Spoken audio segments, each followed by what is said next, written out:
I just got my hands on the new 2025 version of the Wacom Intuos Pro, and I'd like to share my initial first impressions with you in a quick unboxing video.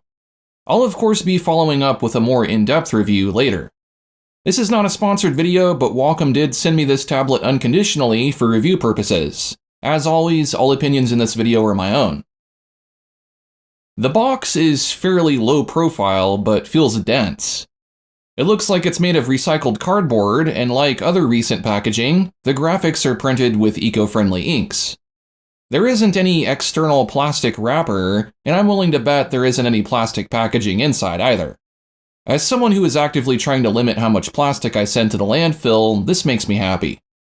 There is this paper tape, but no plastic tape. I'll cut the tape and access the contents inside. There's this handy flap that attaches to the inner box that assists in pulling it out. This appears to be some sort of canvas fabric, not unlike what Wacom uses for the pen sleeves that are attached to some tablets. I have the box upside down, and I can feel the tablet almost falling out, so be careful.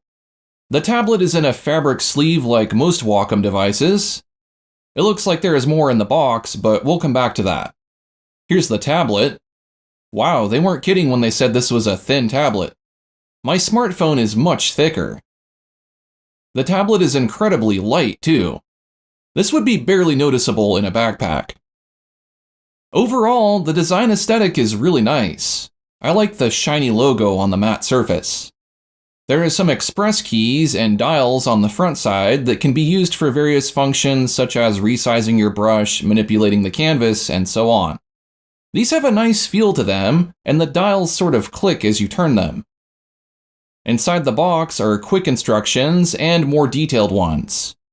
There's a paper band rather than plastic keeping the manual closed.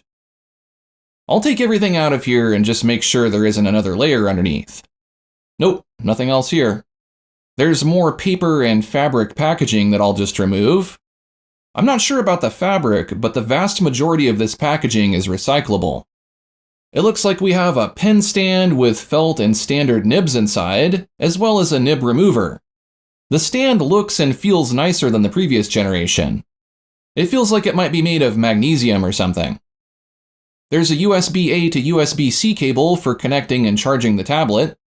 The tablet can connect to more than one device wirelessly through Bluetooth, but I'll talk more about that in my full review. To cut back on e-waste, a USB-A to C adapter is included. This is better than providing two different cables. The cable looks to be a little over 6 feet long. And last, there's the Pro Pen 3, which also comes with some extra parts to customize it. I cover the customization of this pen in my review of the Cintiq Pro 27, so check that out if you're interested. That's all there is to show you at this point. This really is a gorgeous tablet, and I'm excited to try it out. It comes in small, medium, and large sizes. This is the medium, and it sells for $379.95 USD. Next, I'll take some time to evaluate this device and compare it to the previous generation Intuos Pro. Once it's ready, I'll have a more in-depth review for you to watch.